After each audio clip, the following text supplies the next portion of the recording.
Donc, salut, je fais avec vous certains numéros dans le bloc 1. Donc, aujourd'hui, on voit comment trouver une donnée manquante quand on connaît l'aire d'un polygone. Puis, on est à l'atelier 6, chapitre 6. Donc, c'est parti. 1. Quelle est la mesure d'un côté d'un pentagone dont l'apothème mesure 15 décimètres et dont l'aire est de 142,5 décimètres? Là, j'entends le mot aire et en même temps, j'ai entendu pentagone. Donc, c'est clair que je vais aller sortir ma formule d'aire d'un polygone. Donc, A égale can sur 2. Je veux voir le A égale. Donc, A, c'est l'aire du polygone. C, la mesure d'un côté. A, l'apothème. N, le nombre de côtés. Donc, dans ce cas-ci, l'aire, je la connais, c'est 142,5. Le C, je ne le connais pas. On me demande quelle est la mesure d'un côté. Alors, je le réinscris. Le A qui est apothème, je l'ai, c'est 15. Et N, c'est un pentagone, donc il y a 5 côtés. Si tu ne connais pas le nom de tes polygones, va obligatoirement mettre ça sur ton aide-mémoire. Maintenant, on a une équation algébrique, c'est-à-dire que j'ai un inconnu, et si je l'isole, je vais réussir à trouver sa valeur. Donc, on fait de l'algèbre. Premièrement, on réduit à gauche et à droite. Donc là, je vais aller réécrire en haut ici. 142,5, ça va bien. À gauche, c'est déjà réduit. À droite, je ne sais pas si tu remarques, mais ça là, c'est un monombre. Il y a juste un terme parce qu'il n'y a pas d'addition puis de soustraction pour séparer. Donc, quand on a juste un monombre, dans le monombre, on peut multiplier les nombres ensemble. Donc, 15 fois 5, 75, divisé par 2, ça fait 37,5. Alors, j'ai 37,5 fois C. Pourquoi j'ai mis le C après le 37,5? C'est juste par convention, une notation, on écrit ça comme ça. Le nombre avant multiplié par la variable.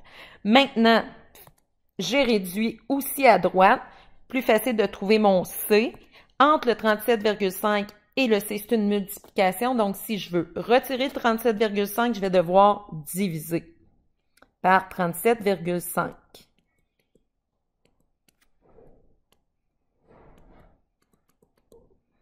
Maintenant que j'ai divisé par 37,5, 142,5 divisé par 37,5, ça donne 3,8. Donc, on est en décimètres. 3,8 décimètres. 37,5 divisé par 37,5, ça fait 1. Il me reste C. Donc, voilà, nous avons notre réponse dans le cas du numéro 1. Je vais aller faire avec vous le numéro 4. Donc, au numéro 4, quel est le périmètre d'un heptagone dont l'aire est 620 mètres carrés et dont l'apothème mesure 14 mètres? Alors, nous, on cherche le périmètre d'un heptagone. Donc, je vais le mettre en deuxième étape, périmètre, parce que c'est la finale, c'est ce qu'on cherche.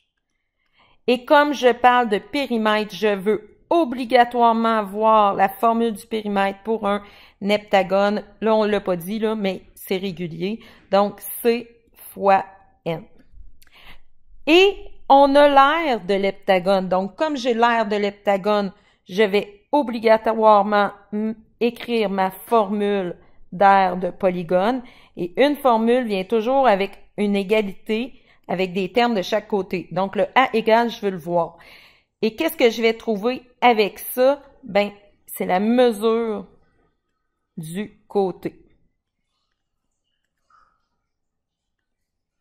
Parce que présentement, c'est ça qui me manque. Alors, vis-à-vis A, on va inscrire 620 mètres carrés. Le C, je le cherche. Le A, l'apothème, c'est 14 mètres.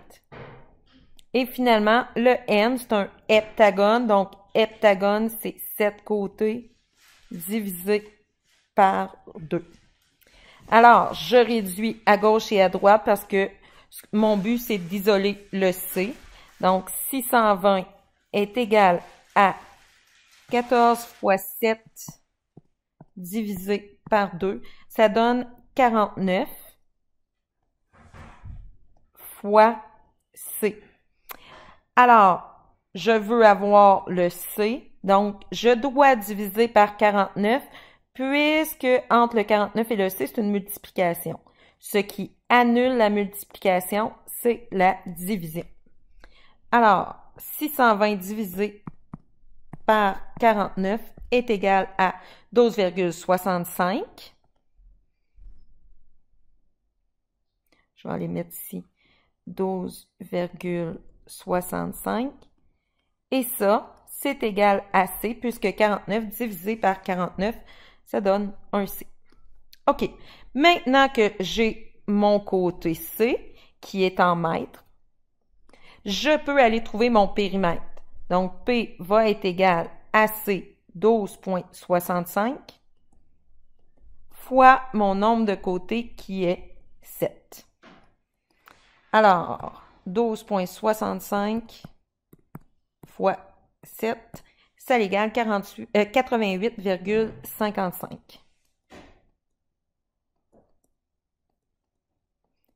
Et là, on est en mètres puisque c'est une mesure de longueur que nous cherchions, le périmètre. On peut aller rajouter notre P là, vu que c'est notre réponse finale. Donc, c'était ce que je voulais faire avec toi pour l'atelier 6. Tu peux retrouver sur ton plan de travail sur Teams ce que tu dois compléter dans cet atelier-là. Bye!